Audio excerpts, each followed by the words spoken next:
আমার কাছে এটা খুবই অস্বস্তিকর একটা পরিস্থিতি, যেখানে মালিনী বলার পর আমাকে বলতে হচ্ছে। এবং আমাদের মধ্যে আমার খুব খুব ইন্টারেস্টিং লাগছে, খুব ভালো লাগছে যে বিভিন্ন ধারার বামপন্থী মানুষজন, যারা আমাদের অগ্রজ অনেকেই, তারা এখানে আছেন এবং ভারতবর্ষের বিপ্লবী সমাজতান্ত্রিক আন্দোলনের একদম শীর্ষ সারির নেতা মনোজ দত্ত এখানে আছেন। আপনাদের সকলকে আমার পক্ষ থেকে শুভেচ্ছা। এবং সর্বাণী যেটা বলছিলেন যে পরের বছর আরো বড় করে একটা উদ্যোগ নেওয়ার, আমি চেষ্টা করব যে আমাদের প্রজন্ম যাতে এই উদ্যোগটায় সামিল হতে পারে, এটাকে আরেকটু বড় করে করার ব্যাপারে যাতে আমরাও খানিকটা কাজকর্ম করতে পারি, আমি ডেফিনেটলি চেষ্টা করব। মালনীদি বললেন এবং সৌরিন বাবুর স্মরণে আজকের অনুষ্ঠান, তাদের কাছ থেকেই আমাদের যারা অগ্রজ, হয়তো তাদের কাছ থেকে এই শিক্ষাটা আমরা পেয়েছি। জানি না আমরা কতটা আমাদের প্রজন্মে প্র্যাকটিস করতে পারবো, যে আমাদের মধ্যে যারা প্রগতিশীলতার কথা বলি, তাদের মধ্যে বামপন্থীদের মধ্যে কিন্তু মতপার্থক্য থাকবেই। এবং এই মতপার্থক্যের জায়গা থেকে যে বিতর্ক, যে আলাপচারিতা, যে তর্ক বিতর্ক, মাঝে মধ্যে একটু মন কষাকষিও হতে পারে, সেটা আমরা খুব সুস্থভাবে লজিক্যালি যুক্তি এবং তথ্যের ভিত্তিতে আমরা নিশ্চয়ই সেটা আমরা চালাতে পারবো। এটাই বোধহয় আমাদের আগের প্রজন্মের যারা প্রগতিশীল আন্দোলনের পতাকাকে বহন করেছেন তাদের শিক্ষা। আমি জানি না যে আমাদের প্রজন্ম আমরা কতটা সেটা বহন করতে পারবো। আজকে আমার কথাবার্তার একদম শুরুতেই আমি স্মরণ করব বাংলাদেশের বিশিষ্ট সাংবাদিক, বিশিষ্ট বামপন্থী নেতা নির্মল সেনকে, এবং বাংলাদেশের যে বামপন্থী আন্দোলনের যে মেইন স্ট্রিম বামপন্থী আন্দোলন আমাদের দুই বাংলা বা আমাদের গোটা ভারতবর্ষের শ্রীলঙ্কা সহ, সেখানে যে অন্যরকম বা তথাকথিত মেইন স্ট্রিম নয় এরকম যে বামপন্থী মানুষজন ছিলেন, তাদের যে দীর্ঘ লড়াই সংগ্রামের ইতিহাস রয়েছে, আমরা নিশ্চয়ই সেই সমস্ত কিছুকেও ধীরে ধীরে আমাদের চর্চার মধ্যে নিয়ে আসবো এবং আমাদের আলোচনার মধ্যে নিয়ে আসবো। মালিনী বলে গেলেন, তারপরে বলা আমার জন্য খুব মুশকিল, এবং আমি আবারও বলছি বেশ বিব্রত হতে হবে আমাকে। সেটা হচ্ছে প্রথমেই যে কথাটা আমি বলবো, যে বাংলাদেশ নিয়ে ইন্ডিয়ান মিডিয়া যা বলছে, যা করছে, সেটা আসলে একটা নির্লজ্জ মিথ্যাচার, মিথ্যে কথা বলা হচ্ছে। এবং সেটা শুধু রিপাবলিক বাংলা নয়, খুব দুঃখজনক ভাবে তথাকথিত লিবারাল নিউজ পেপার, মিডিয়া, তারাও এই মিথ্যে কথাগুলো বলছে। এবং আপনারা নিশ্চয়ই জানেন, তাও আরেকবার বলছি, BBC, Washington post, Deutsche Welle থেকে শুরু করে বিশ্বের প্রথম সারির অনেকগুলো মিডিয়াতে এই নিয়ে প্রতিবেদন প্রকাশিত হয়েছে যে সম্পূর্ণ বানোয়াট, সম্পূর্ণ মিথ্যে তথ্য ইন্ডিয়ান মিডিয়া বাংলাদেশ নিয়ে ইন্ডিয়ান মিডিয়াতে প্রচার করা হচ্ছে। কিরকম মিথ্যে তথ্য? ভারতীয় মিডিয়াতে প্রচার করা হয়েছে যে বাংলাদেশে একদিনে 40,000 হিন্দু নারী ধর্ষিতা হয়েছেন। এটার সত্যতা কতটা আপনারা নিশ্চয়ই হয়তো বুঝতে পারবেন। আমার মনে হয় আমরা কেউ এখানে পুরো যে জাতীয়তাবাদী প্রচারে গা ভাসাবো না। প্রচার করা হয়েছে বাংলাদেশে জয় বাংলা স্লোগানকে নিষিদ্ধ করা হয়েছে, মিথ্যে কথা।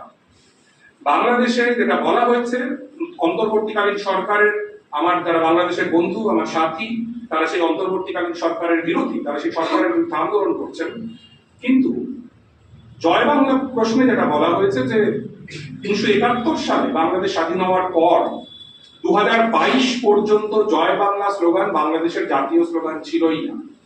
2022 সালে ঠিক আমাদের দেশে যেরকম ভাবে সিনেমা হলে জাতীয় সঙ্গীত গাওয়ার সময় উঠে দাঁড়াতে হয়, সেরকম করে সর্বত্র জয় বাংলা স্লোগান ব্যবহারের বাধ্যতামূলক করা হয়েছিল। নতুন সরকার, অন্তর্বর্তীকালীন সরকার এই সিদ্ধান্ত প্রত্যাহার করছে, জয় বাংলা স্লোগান নিষিদ্ধ করা হয়নি। ইন্ডিয়ান মিডিয়াতে প্রচার করা হয়েছিল যে বাংলাদেশে গণঅভ্যুত্থানের পরে যে নতুন সরকার তৈরি হয়েছে, এই সরকার 71-এর মুক্তিযুদ্ধকে সম্পূর্ণ অস্বীকার করছে। এই সরকার বিজয় দিবস 16 ডিসেম্বর তাকে অপমান করছে এবং সেটাকে অস্বীকার করছে। বাস্তব কি? বাস্তব হচ্ছে মোহাম্মদ ইউনূস, যিনি আমাদের অপছন্দের মানুষ, আমরা তার বিরোধিতা, আমাদের বন্ধুরা নিশ্চয়ই বাংলাদেশে তার বিরোধিতা করবেন এবং করছেন, কিন্তু তিনি রায়ের বাজার যে বদ্ধভূমি, যেখানে পাক সেনাদের হাতে অসংখ্য মানুষ শহীদ হয়েছিলেন, শহীদ বুদ্ধিজীবীরা যেখানে মারা গিয়েছিলেন, এই সমস্ত জায়গায় গিয়ে তিনি শ্রদ্ধা জ্ঞাপন করেছেন। এবং আমি আপনাদেরকে বলবো, মাহফুজ আলম যিনি ঢাকা বিশ্ববিদ্যালয়ের ছাত্র এবং বর্তমান অন্তর্বর্তীকালীন সরকারের একজন খুব গুরুত্বপূর্ণ উপদেষ্টা, যাকে আমাদের মিডিয়া হিজবুত তাহরির বলে প্রচার করছে, একটি জঙ্গি গোষ্ঠীর সদস্য বলে প্রচার করছে। আমি আপনাদেরকে রিকোয়েস্ট করবো, আপনারা প্লিজ মাহফুজের সোশ্যাল মিডিয়া পেজে যান, ওর সাথে আপনারা কথাবার্তাও বলতে পারেন। সে বামপন্থী নয়, যদিও 2017 সালে তার বয়স তখন বেশ কম ছিল, সে চেয়ারম্যান মাও সেতুংয়ের ছবি নিজের প্রোফাইল পিকচারে দিয়েছিল। তো এই মাহফুজ গত পরশুদিন বিস্তারিত ফেসবুক পোস্টে, সরকারা নিশ্চয়ই দেখেছেন, বিস্তারিত ভাবে লিখেছে যে 71কে অস্বীকার করতে চায় যারা বাংলাদেশে, তাদের রাজনীতি কোনোদিন জয়ী হবে না। এর উদ্দেশ্য কোন দিকে সকলেই বুঝতে পারছেন। বাংলাদেশের এই অবস্থা এই মুহূর্তে দাঁড়িয়ে প্রচার করা হচ্ছে বাংলাদেশে নাকি শাখা কলা পড়ে ঘোরা যাচ্ছে না, তাহলেই গলা কেটে দিচ্ছে। বাস্তবতা কি?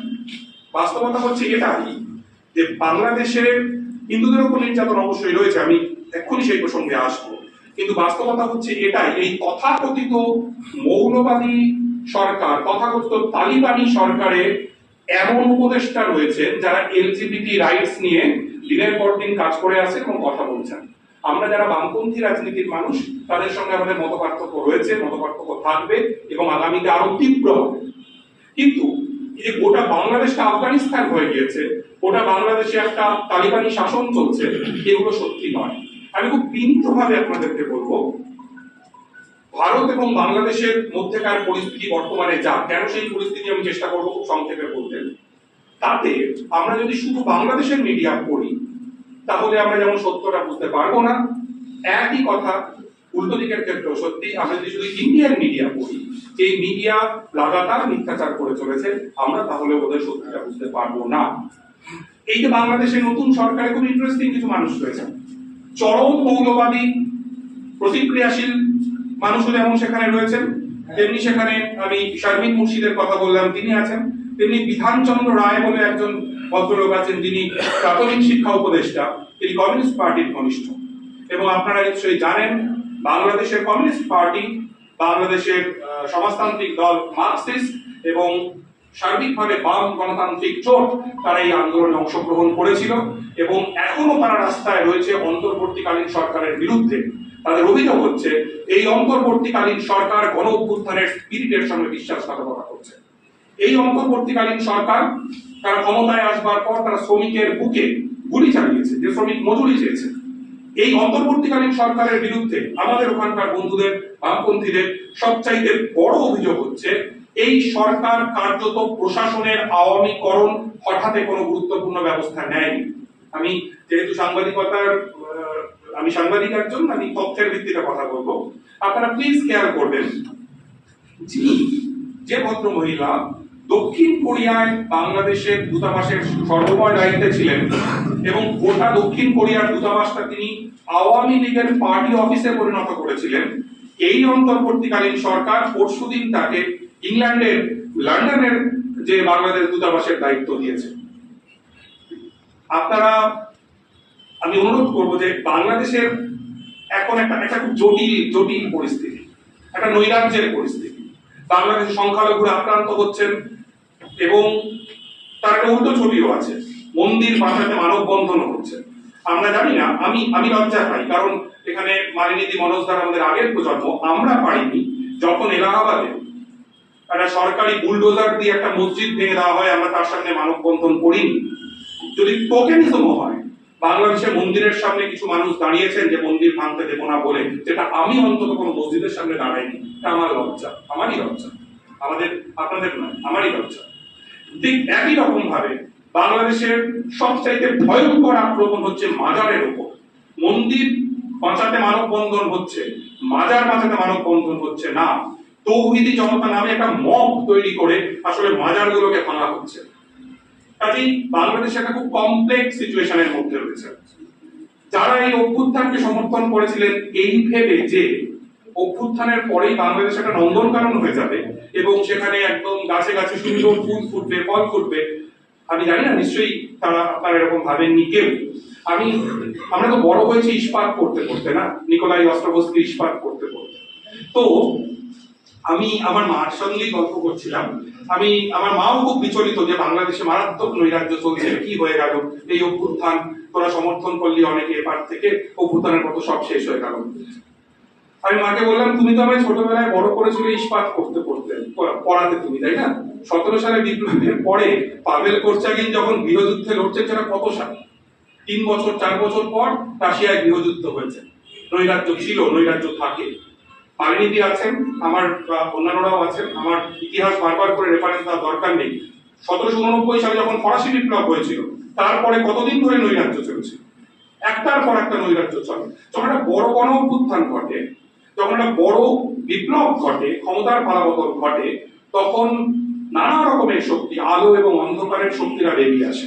বাংলাদেশেও তাই হচ্ছে। বাংলাদেশে অন্ধকারের শক্তিরা বেরিয়ে এসছে, তাদের শক্তি বেশি নিঃসন্দেহে, একই রকম ভাবে আলোর শক্তিরাও বেরিয়ে এসছে। আমি আপনাদেরকে আরেকবার একটু যদি আপনাদেরই করা ইতিহাসের দিকে, আপনারা যে ইতিহাস গড়ে তুলেছিলেন, আমরা ছোটরা যে ইতিহাস পড়েছি, সেই ইতিহাসের গল্প একটু আপনাদের কাছ থেকে শুনতে চাই। 1975 সালে যখন জরুরি অবস্থা জারি হলো, সেই জরুরি অবস্থার বিরুদ্ধে কারা কারা আন্দোলন করেছিল, কোন কোন শক্তি আন্দোলন করেছিল জরুরি অবস্থার বিরুদ্ধে? আপনারা করেছিলেন। মার্ক্সবাদী কমিউনিস্টরা জরুরি অবস্থার বিরুদ্ধে আন্দোলন করেছিলেন, বিপ্লবী সমাজতন্ত্রীরা জরুরি অবস্থার বিরুদ্ধে আন্দোলন করেছিলেন, সোশ্যালিস্টরা জরুরি অবস্থার বিরুদ্ধে আন্দোলন করেছিলেন। তাদের প্রত্যেকের যে সংগ্রামী ভূমিকাকে সেলাম করে যদি প্রশ্ন করি, আর কোন শক্তি জরুরি অবস্থার বিরুদ্ধে আন্দোলন করেছিল? তাহলে কি জরুরি অবস্থার বিরুদ্ধে আপনাদের গড়ে তোলা ইতিহাস ভুল? আমি মনে করি ভুল নয়। ঠিক তেমনি শেখ হাসিনা, এই ভদ্র মহিলা, যিনি 21 দিনে সহস্রাধিক মানুষকে খুন করেছেন, একটা বাচ্চা মেয়ে রিয়া গো, হিন্দু মেয়ে, তাকে গুলি করে খুন করা হয়েছে, 7 বছর বয়স তার, মারাত্মক গণহত্যা চালানো হয়েছে। এবং সবচাইতে বড় কথা হচ্ছে, কেন এই গণ অভ্যুত্থানটা হতে পারলো? হ্যাঁ, দুর্নীতি একটা কারণ, বড় কারণ দুর্নীতি, কিন্তু দুর্নীতির চেয়েও অনেক বড় কারণ যেটা ছিল, সেটা হচ্ছে গণতন্ত্রহীনতা। গণতন্ত্রের কণ্ঠ রোধ করা হয়েছিল। আমি পশ্চিমবঙ্গের যারা এখন সাম্প্রদায়িক শক্তির বিরোধিতার কথা বলা সবচেয়ে বড় শক্তি, আমি আশা করব তারাও নিশ্চয়ই বাংলাদেশ থেকে শিক্ষা নেবেন। যদি আপনি গণতান্ত্রিক পদ্ধতিতে ক্ষমতার পট পরিবর্তনের সব কটা রাস্তা বন্ধ করে দেন, তাহলে যে পদ্ধতিতে ক্ষমতার পট পরিবর্তন হবে, সেটা আপনাদের কারোর জন্য সুখকর হবে না, হয় না। এটাই ইতিহাস, এটাই ইতিহাস। 2008 সালে একটা ফেয়ার ইলেকশনের মাধ্যমে বাংলাদেশে আওয়ামী লীগ সরকার ক্ষমতায় এসেছিল, কিন্তু তারপরে 3টে ইলেকশন, 2014, 2018 ডিসেম্বর এবং 2024 7ই জানুয়ারি, এই দুটো ইলেকশন আমি কভার করেছি। এই 3টে ইলেকশন কার্যত প্রহসনে পরিণত হয়েছে। এর মধ্যে 24 এবং 14 ইলেকশন বিএনপি থেকে শুরু করে জামাতে ইসলামী, কমিউনিস্ট পার্টি, সমস্ত বিরোধী রাজনৈতিক দল তারা এই নির্বাচন বয়কট করেছে। এবং 2018 সালের যে নির্বাচন হয়, আপনারা নেটে সার্চ করলেও পাবেন যে রাত্রিবেলাতেই সমস্ত ব্যালট বাক্সগুলো শেখ হাসিনার দল তারা দখল করে তারা ভোট ওখানে শেষ করে দেয়। আজই এই যে গণতন্ত্রের গলা টিপে ধরা, এর বিরুদ্ধে বাংলাদেশে গণঘৃণা জাগ্রত হচ্ছে। এবং আমি নিজে গিয়ে দেখেছি, বারবার গিয়ে, আমি অন্তত আমি জানি না, আমি 18 থেকে আজ পর্যন্ত প্রায় 20 তো গেছি অন্তত, এবং প্রত্যেকবার দেখেছি যিনি রিক্সা চালাচ্ছেন তিনি থেকে শুরু করে ঢাকা ক্লাবের এলিট পর্যন্ত বিরাট অংশের মানুষ, তারা শেখ হাসিনার আওয়ামী লীগ সরকারের গণতন্ত্র হত্যার বিরোধিতা করছে।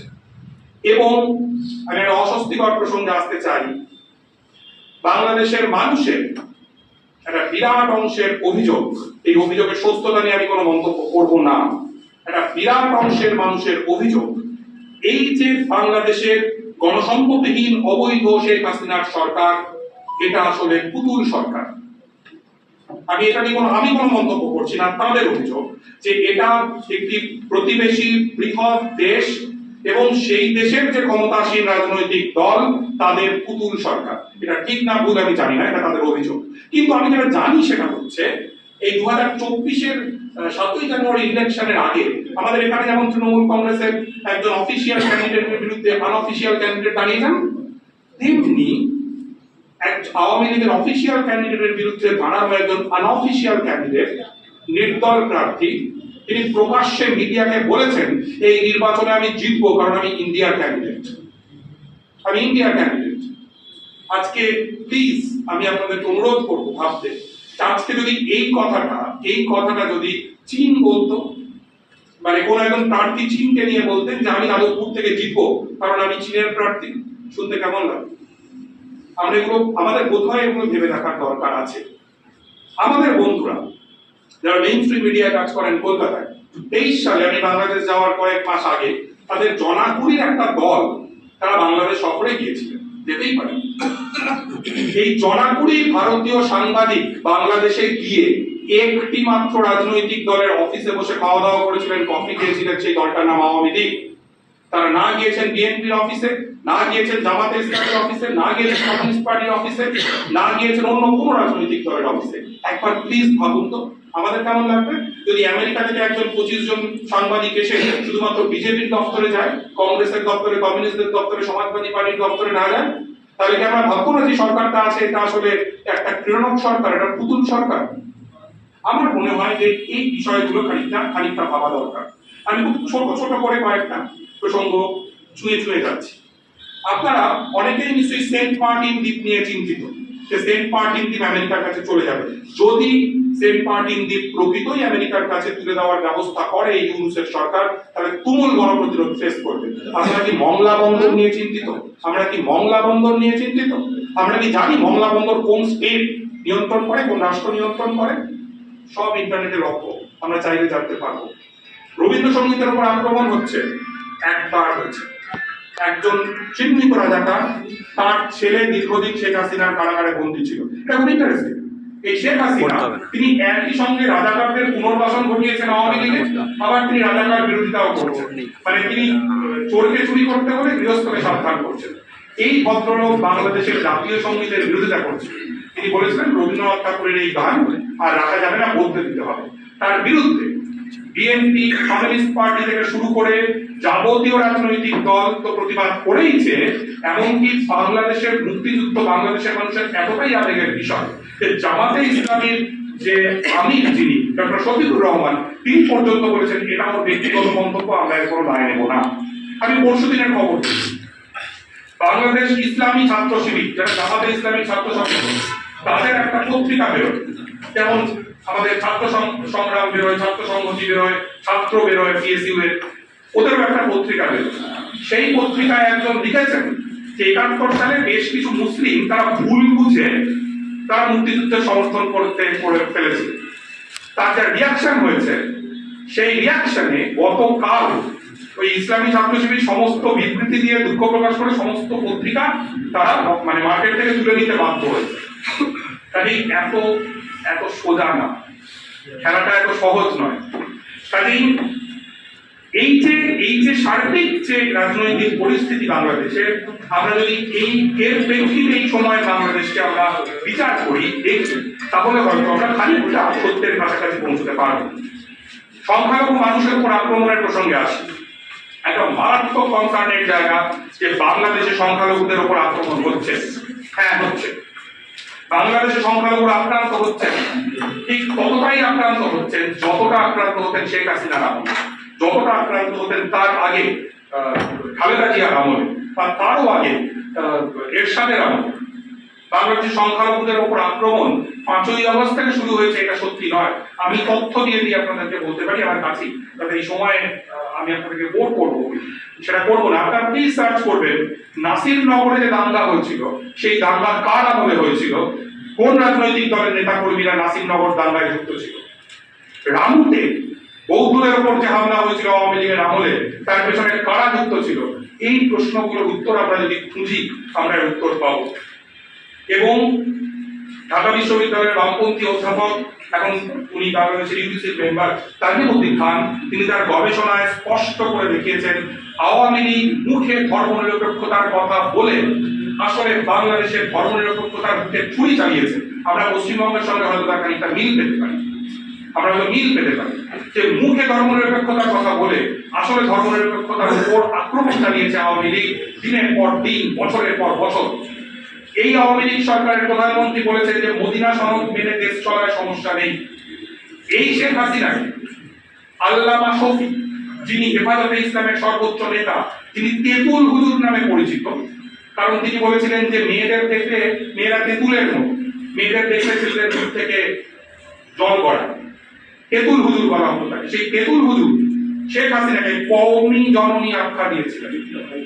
একদিকে তিনি ধর্মনিরপেক্ষতা রক্ষার মাসিহা, অন্যদিকে তিনি কওমি জননী। এই হিপোক্রেসি বাংলাদেশের মানুষ প্রত্যাখ্যান করেছেন এবং তারা গণ-অভ্যুত্থানের মাধ্যমে তাদের যে গণতন্ত্রের আকাঙ্ক্ষা তার পক্ষে তারা রায় দিয়েছেন। চিন্ময় দাস, চিন্ময় প্রভু বলে এখানে যাকে বলা হচ্ছে, তার গ্রেফতারি এবং সার্বিকভাবে তার হচ্ছে বর্তমান পরিস্থিতি নিয়ে যদি আমরা কথা বলি, তাহলে একটা কথা প্রথমেই বলা দরকার, বাংলাদেশে এই মুহূর্তে যে সরকারটি ক্ষমতায় রয়েছে এটা একটি অযোগ্য এবং খিচুড়ি সরকার ছাড়া কিছু নয়। কেন অযোগ্য? তার কারণ ডক্টর মোহাম্মদ ইউনূস থেকে শুরু করে ছাত্র নেতারা, যদিও আজকেই একটা পত্রিকা ব্রেক করেছে যে 15ই জুন, এই 15ই ফেব্রুয়ারি আগামী 15 তারিখে যে দুজন ছাত্র উপদেষ্টা তারা এই সরকারে রয়েছেন, নাহিদ এবং আসিফ, তারা পদত্যাগ করবেন এবং ছাত্ররা যে নতুন রাজনৈতিক দল গঠন করছেন, জাতীয় নাগরিক কমিটি অলরেডি গঠন করেছেন, তারা সেই দলে যোগ দেবেন, যে তারা সরকারের থেকে তারা পলিটিক্যাল অ্যাক্টিভিটির মধ্যে থাকবেন না। এই কারণে এনিওয়ে, কাজে একদিকে যেরকম ছাত্ররা রয়েছেন তারা এই আন্দোলনের নেতৃত্বদানকারী শক্তি এবং তাদের সংগঠনের নাম গণতান্ত্রিক ছাত্র শক্তি বিএসএফ, যারা বৈষম্য বিরোধী ছাত্র আন্দোলনের কোর হিসেবে কাজ করছে। আমি জানি না আমাদের একটিও মিডিয়া বাংলাদেশ নিয়ে রিপোর্ট করার সময় গণতান্ত্রিক ছাত্র শক্তি এই 3টে শব্দ একটা সংগঠনের নাম লিখেছে কিনা, আমি অন্তত পড়ি, আমি পড়িনি। আউটলুক একটা বিশেষ সংখ্যা বের করেছে, ডেমোক্রেটিক স্টুডেন্ট ফোর্স এই নামটা লিখেছে, কোনো বাংলা মিডিয়া আমি পড়িনি। এই যে আসিফ এবং নাহিদ যারা এই সরকারে রয়েছেন তারা আসলে এই গণতান্ত্রিক ছাত্র শক্তির নেতা। 15 তারিখে শোনা যাচ্ছে যে তারা পদত্যাগ করবেন, কিন্তু এটা বলা যে তারা এবং অন্যান্য যারা আছেন এই বাংলাদেশ সরকারের মধ্যে তাদের কারোরই কোন রকম প্রশাসনিক যোগ্যতা নেই এবং তারা দেশ চালাতে পারছেন না। চরম নৈরাজ্য চলছে, বিভিন্ন জায়গায় হানাহানির ঘটনা ঘটছে, সরকার কোনো ব্যবস্থা নিতে পারছে না। এই অবস্থায় দাঁড়িয়ে বাংলাদেশে সংখ্যালঘুদের ওপর নির্যাতন নিয়মিতভাবে ঘটছে। যখন 5 তারিখের অভ্যুত্থান কাজ শেষ হল, ঠিক তার 5 দিনের মাথায় আমি আনু মোহাম্মদকে আমি তার সাক্ষাৎকার নিয়েছিলাম। আমি নিশ্চয়ই আপনারা আনু মোহাম্মদকে চেনেন, বাংলাদেশের, আপনি তো চিনবেনই, বাংলাদেশের যে প্রগতিশীল বাম ধারার যে গণ আন্দোলন তার খুব গুরুত্বপূর্ণ নন পার্টিজান মুখ হচ্ছেন আনু স্যার, যিনি হাসিনার আমলে এবং তার আগে বিএনপির আমল থেকে তেল, গ্যাস, বিদ্যুৎ, জাতীয় সম্পদ রক্ষার জন্য যে কমিটি তার অন্যতম প্রধান মুখ ছিলেন। আমি আনু স্যারকে রিকোয়েস্ট করেছিলাম, এই যে সংখ্যালঘুদের উপর মারাত্মক আক্রমণের কথা শোনা যাচ্ছে, এই আক্রমণটা কারা করছেন? উনি উত্তর দিয়েছিলেন যে এই আক্রমণটা আসলে 3 ধরনের মানুষ করছেন। প্রথমত মৌলবাদীরা করছেন। মৌলবাদীরা, ইসলামিস্টরা তাদের পলিটিক্যাল ইন্টারেস্টের জায়গা থেকে অন্য ধর্মের মানুষকে আক্রমণ করবেন বলে আক্রমণ করছেন, এইটা একটা। দ্বিতীয় বলেছিলেন যে সংখ্যালঘুরা সফট টার্গেট, খুব সফট টার্গেট, সংখ্যালঘুদের ওপরে গাজোয়ারি করা যায় সহজে, তাদের কাছ থেকে লুটপাট করে নেওয়া যায় সহজে, সেই কারণে একটা হামলা হচ্ছে। এবং তৃতীয়, এটা খুব ইন্টারেস্টিং, প্রচুর আওয়ামী লীগের নেতা কর্মী যারা সংখ্যালঘু তারা আক্রান্ত হচ্ছেন। যেমন ধরুন আমাদের রাজ্যে সংখ্যালঘুদের অধিকাংশই এই মুহূর্তে দাঁড়িয়ে বিজেপির বিরুদ্ধে আত্মরক্ষার্থে বা অন্য কোনো কারণে তৃণমূল কংগ্রেসকে ভোট দেন, তারা সমাজবাদী পার্টিকে ভোট দেন উত্তরপ্রদেশে। এবারে যদি ববি হাকিমের উপর কোনো আক্রমণ হয় তাহলে কি সেটাকে আমি সংখ্যালঘুদের উপর হওয়া আক্রমণ বলবো, নাকি বলবো যে শাসক দলের একজন নেতার উপরে আক্রমণ? কাজে এই 3 ধরনের আক্রমণ হয়েছে এবং এই আক্রমণটা চলছে। কাজেই এই আক্রমণের ভিতরে লড়াইও হচ্ছে। যে কথাটা মাননীতি বললেন যে আদিবাসীদের প্রশ্ন, বাংলাদেশের আদিবাসীদের ওপর দীর্ঘকালীন অত্যাচার চলছে, দীর্ঘকালীন, এবং সেটা খুব দুঃখজনক হলো শেখ মুজিবের সময় থেকে। আমি একটা ছোট্ট ঘটনার কথা বলি, আপনারা প্রত্যেকেই হয়তো জানেন। তোরা সব বাঙালি হয়ে যা, তোরা সব বাঙালি হয়ে যা, কে বলেছিলেন?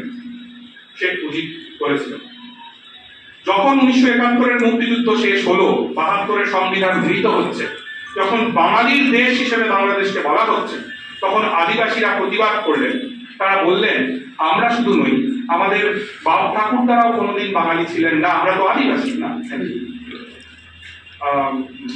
তারা প্রতিবাদ করলে যে আমরা কোনোদিনই বাঙালি ছিলাম না। এর উত্তরে বঙ্গবন্ধু শেখ মুজিবুর রহমান তিনি বলেছিলেন, তোরা সব বাঙালি হয়ে যাবে।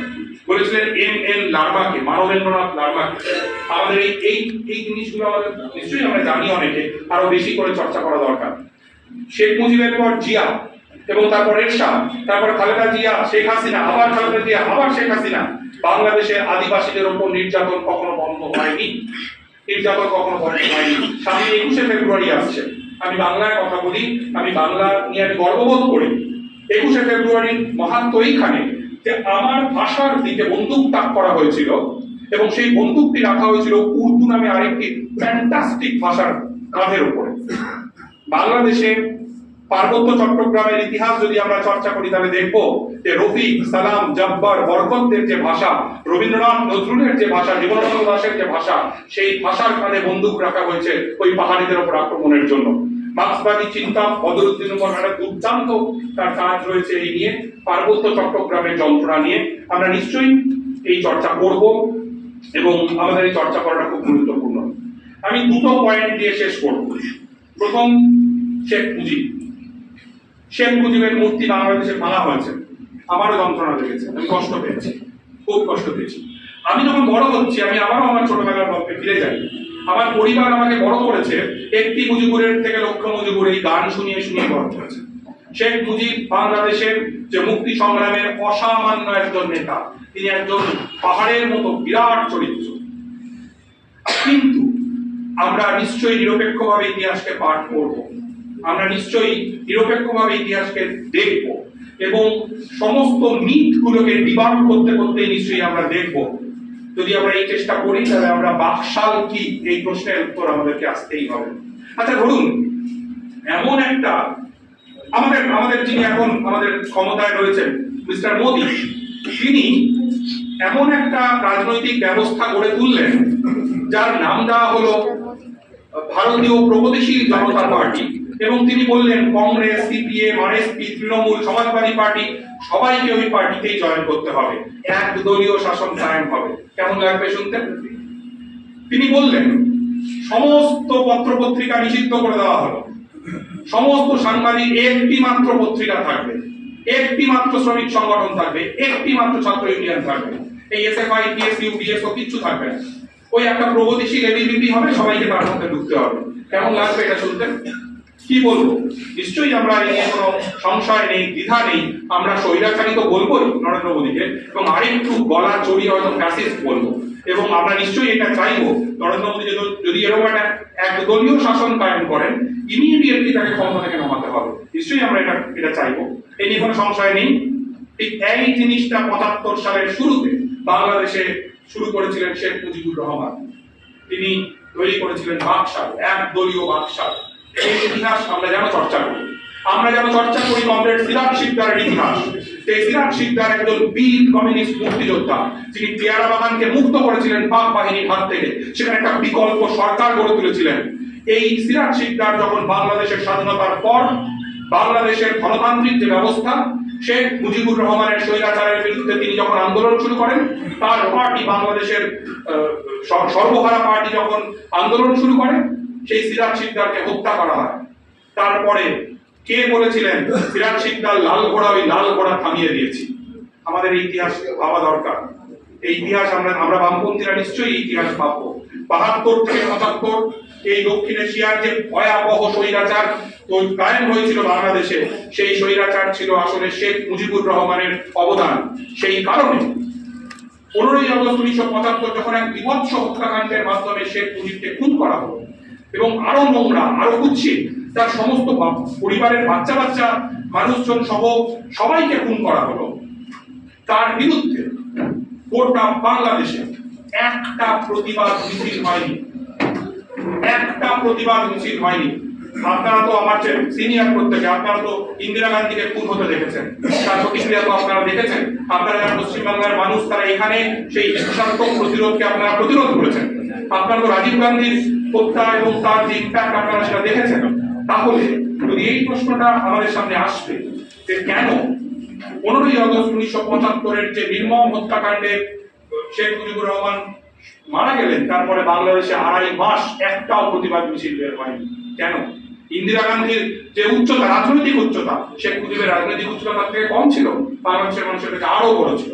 3 বছর আগে তিনি নায়ক ছিলেন, কি করে মাত্র 3 বছরের মধ্যে তিনি এতখানি বিরুদ্ধতার জায়গায় তিনি এসে পৌঁছলেন? আমাদের বোধহয় সেইটা যেটা দেখা দরকার, চর্চা করা দরকার।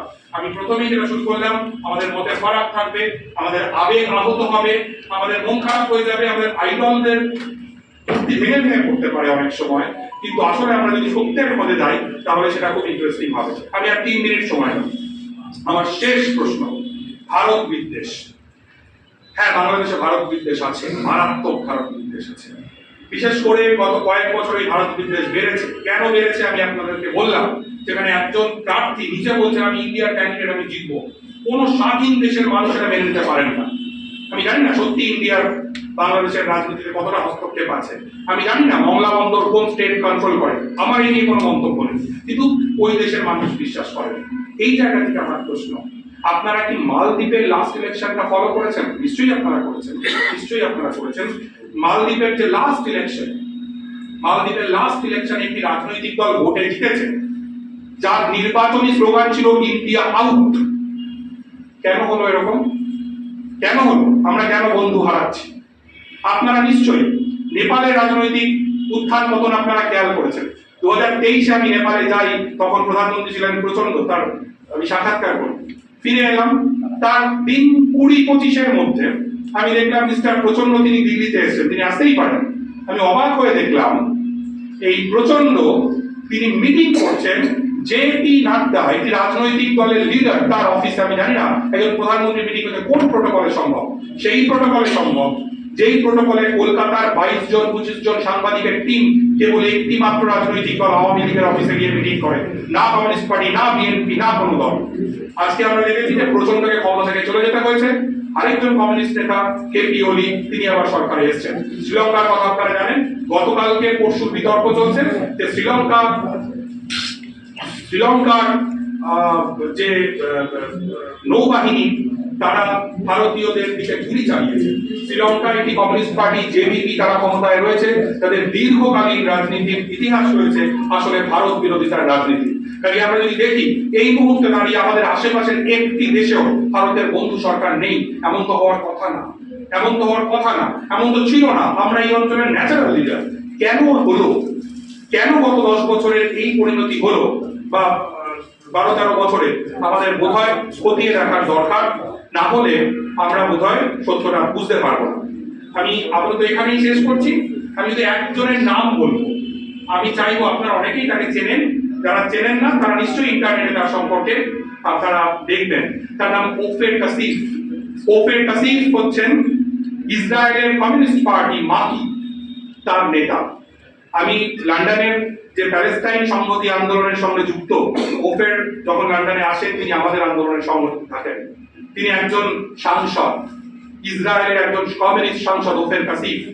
তাকে ওই সাংসদ থেকে ধাক্কা মেরে বের করে দেওয়া হয়েছে, বারবার জেলে ঢোকানো হয়েছে, হেনস্থা করা হয়েছে, কারণ তিনি ইসরায়েলের মাটিতে দাঁড়িয়ে প্যালেস্টাইনের মানুষের পক্ষে তিনি কথা বলেছিলেন, এবং সেই জন্য বিপন্নত হচ্ছে উগ্র জাতীয়তাবাদী ইসরায়েলিদের হাতে, তাও তিনি কথা বলছেন। আমরা ওফের কাসিফের উত্তরাধিকারী যেন বহন করতে পারি। আমরা যেন 1962 সালে কমিউনিস্ট পার্টির যে বামপন্থী অংশ, আমি বলছি না, ইতিহাসের বই অনুযায়ী বলছি, তাদের যে উত্তরাধিকার যেন আমরা বহন করতে পারি। আমরা যেন কেউ আলট্রা ন্যাশনালিজমের স্রোতে গা না ভাসাই। আমি একজন আপনাদের অনেকের থেকে ছোট, আমরা সবাই মিলে যেন এই প্রচেষ্টা করতে পারি। আপনাদের কাছে আজকে আমার এইটুকু প্রত্যাশা থাকবে। আপনাদের সকলকে অনেক অনেক ধন্যবাদ, ভালোবাসা এবং সম্মান।